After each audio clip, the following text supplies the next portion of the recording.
Okay, what up guys, it's Rambo Adventures. I'm here in another video. So I decided to go somewhere different and I ended up God knows where. Okay, so this is the first time I'm trying out at sunset. As you can see, it's a beautiful sunset. So I've been riding this bike for about 3 months, clocked about 4,000 km, and I'm going to be very honest with the review. So before I do that, let me get into a very detailed explanation about my bike. So let's go to the front. So first of all, this bike is called the FXDR 114. So 114 is cubic inches. If you convert to cc, it's 1868. Yeah, so 1868 cc. So this is a drag inspired air intake. If you see the photo, that is how this bike actually looks. So this is the street version. This is the 2-to-1 exhaust. It's meant for more horsepower, and honestly it just looks nice. So let's go to the front. It's got inverted forks by Showa, got a solid bamboo brakes, but the logo is Harley Davidson. It's got dual disc brakes. Don't see it on a Harley. It's quite uncommon. Standard LED. This LED light, you can find it on the breakout, is the exact same. So now I replaced my IU from the handlebar to the corner, and I got a bell. So this was given to me by Harley Davidson. So yeah, to ward off bad luck. Alright, this is not a radiator, it's an engine chin cover or chin spoiler, that's what they call it. This is, it's not a radiator, but it's meant for the air to flow in to cool the oil. The special thing about this Milwaukee bikes, right, there's oil flowing over the top. It goes in here, it gets cooled, and it goes back. So it's technically oil cooled, but it's still air cooled. As you can see, there's no radiator, no liquid cool. You can see the engine. Let me take out my camera. Okay, if you can see the engine, you can see all those fins. Yeah, so it's actually air cooled. Okay, so these are called push rods, and the cam is here. It's not overhead cams, it's just down here. So the cam turns and it pushes up these two rods. Pushes up the two rods, and in the end they push the pistons. So this is how an air-cooled engine works. Alright, over here, right here, this is your suspension adjuster for the rear suspension. This is my foot packs. This is my pillion packs. And this is my grips. So they're all from the Dominion collection. That's why they look the same. I have a pillion seat. My previous videos I do not have it. It's quite easy to change actually. Pop it up. There you got a bit of compartment space inside. And push it down. This is a 240 section rear tire. There was a mud guard covering, but I took it off. Now if you see inside, you can probably see the monoshock. And then this is my license plate. This is the belt guard. So the cool thing is, or I'll say the unique thing about this bike is, it is belt driven. So now it's bright. So it is belt driven. So I lose about 15% of the engine's power compared to chain driven, which you only lose about 5. But my bike is a bit dirty because I just rode through like a gravel road for a good 1 km, and yeah, my bike is super dirty. Right, the rim, it's one solid piece, and yeah, I was actually quite surprised that it was like this, but it does look cool. So pillion pack. Alright, so this is the camshaft or the primary cover. So my clutch is inside here, and the belt or the chains are in this primary casing. Alright, this is my shifter. Okay, this is my shifter, and this is the shifter rod, so it connects to the clutch. This is my ignition coil. I've got 4 spark plugs, although I only have 2 pistons, so there's that. Ah, my bike is so dirty. Alright, so now we're done with that. Now let's just go through the controls. So you can see there's 3 sets of controls here, and there's 3 over here. So this is to turn on the bike. It's keyless, so I just need to stand beside. This is the kill switch. This is to start the engine. Hazard light.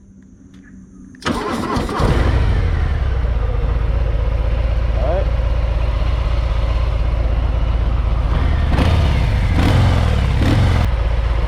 Alright, so this is the high beam, and this is to set it all the way in high beam. On. And this is to play around with the trip and any other thing. So this is my display. It's rather simple, not crazy like the other bikes. Fuel, RPM, speed, the rest of the indicators are here. So this Rambo over here is actually a cover. If you were to pop it out, you can place 2 risers and your normal handlebar. If you look closely, these are actually clip-ons. So yes, it's very rare on a Harley to see clip-ons, so probably this is the first, so it's pretty unique. So I'm not going to change. I'm going to probably try to keep it for as long as I need to. This is the fuel gauge with the Harley logo, and yeah, I think that's about it.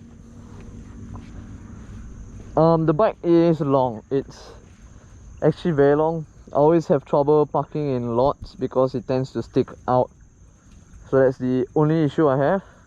Other than that, yeah, so this is how my bike looks. I've not done anything crazy on it, just a bit of small adjustments. Alright, so now I'm going to ride, and I'm going to let you know the honest reviews, like how I feel about this bike after riding it for about 4,000 km. Alright, so I am now currently riding at Lim Chu Kang. The reason why I wanted to do it at night is because it's more quiet, and honestly this place looks pretty nice at night. Scary in certain ways, but it's the only place in Singapore that I feel it doesn't feel like you're riding in a city.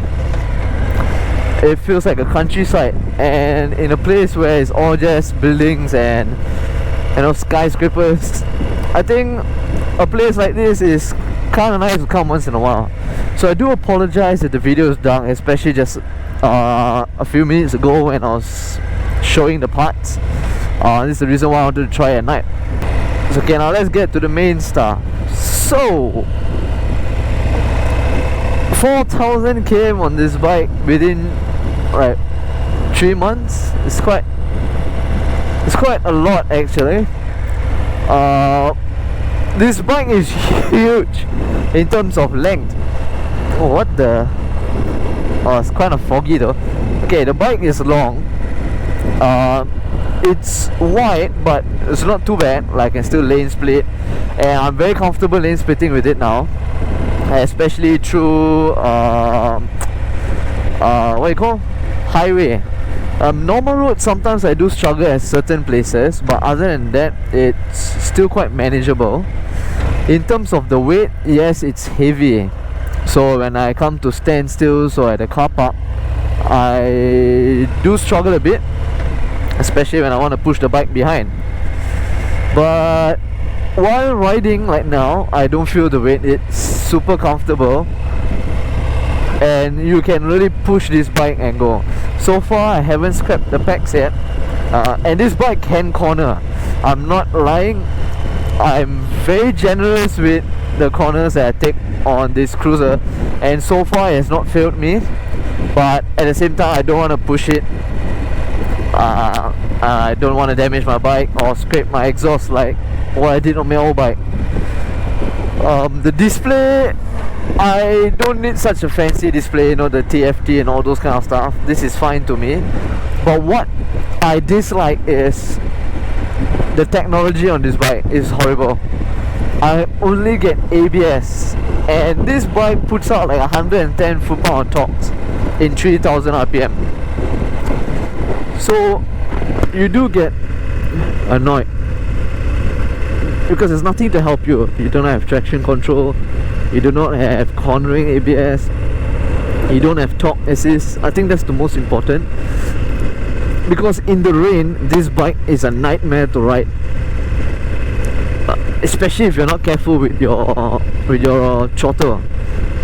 So you can, on the third day of riding, when I came out of the car park, made a right turn in the rain and my back tire just flew out. I was lucky that I didn't drop the bike. Then 3 weeks back, when I was riding in the rain again,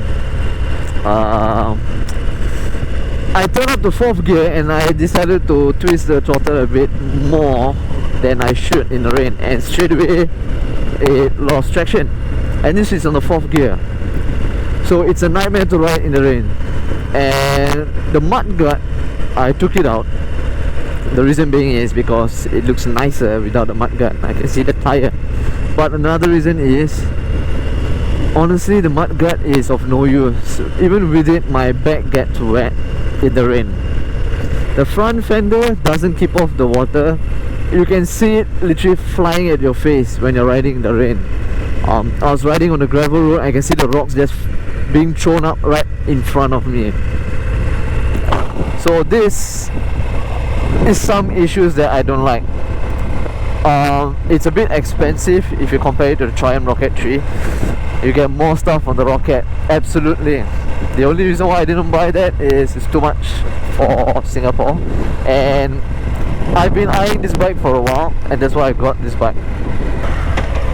In terms of enjoyment, do I enjoy riding this bike? Absolutely. I mean, if it's not raining, you will enjoy riding this bike. That is one thing I can say, because it's got good amount of power. It's got, this engine makes this very like rumbling sound that I love, especially 2500 RPM.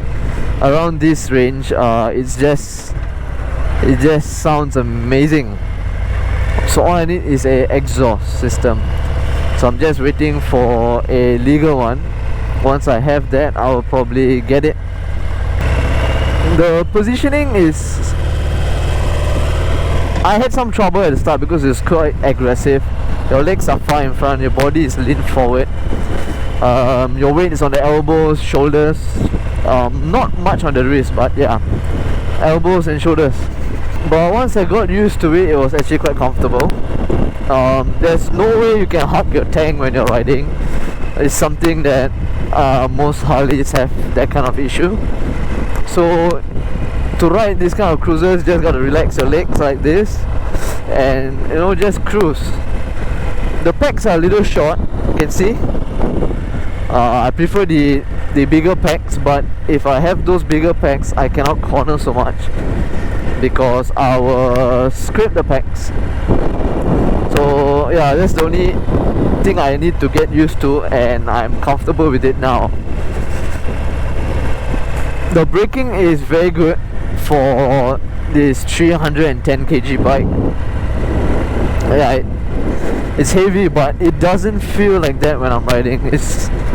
It pulls quite hard, and to be honest, till now I haven't really pushed my bike to its like extreme yet.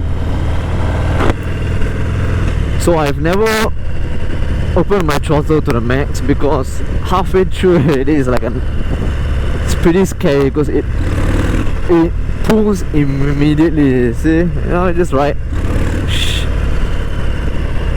No throttle control, and this bike will punish you. That is what I can say, because it's a very aggressive bike. It's very powerful, but there's nothing to assist. So as a rider, you have to be very cautious because the only thing you have is ABS. But that ABS is good. It kicks in properly, and when it kicks in hard, it doesn't jerk your bike. It just slows down and stops it very nicely. So yeah, good job Harley on the ABS. That is it's a very reliable ABS, I would say.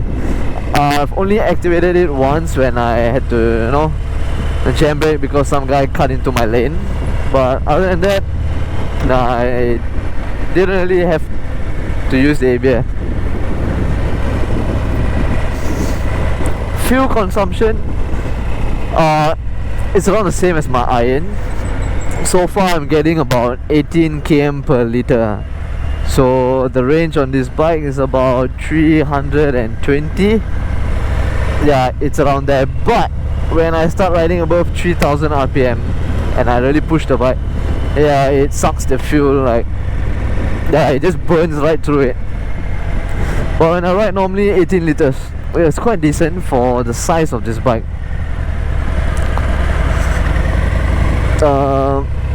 What are the upgrades available? Is not a lot, but being in Singapore you don't have a lot of legal upgrades. But if you look overseas, there's a lot, especially some of them when they throw in superchargers. So there's a guy with FXDR. He's got a supercharger on it. It's pushing, I think, about 270 foot-pounds of torque. Yeah, that is a lot. I wouldn't do that on this bike because I use it every day, and yeah, I wouldn't rely on it too much in the rain. So when it's raining, I really ride very carefully and really slowly. I try not to make sudden changes in directions or twist the throttle because yeah, this is quite bad in the rain. I love the headlight, very bright, LEDs superb. Horn is decent.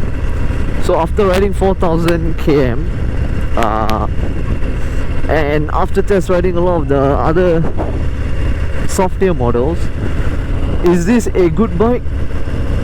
Yeah, it is, but it's just I'm sad that they are discontinuing it in Singapore. Not a lot of people like this new look, but to be honest, I got more people asking me about this bike, asking me what it is, how much it is. Basically they're asking what is this like weird looking machine on two wheels, because it looks different, and most of them actually don't even know it's a Harley until I tell them, or when they see the logo. And yeah, so it's actually a pretty cool looking bike. If you guys want to tour, nope, do not buy this bike for touring. It is solely meant for riding around the city, having fun on the track, maybe, like especially drag racing. You want to go to the normal tracks, you can. You just need to do a bit of modification. But yeah, this bike can go in the tracks. The other bike that I would recommend is the Fat Bob.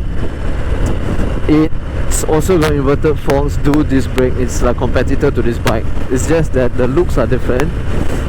The Fat Bob is more nimble because it's a bit more compact, and I feel that you can ride it even more aggressive than the FXDR.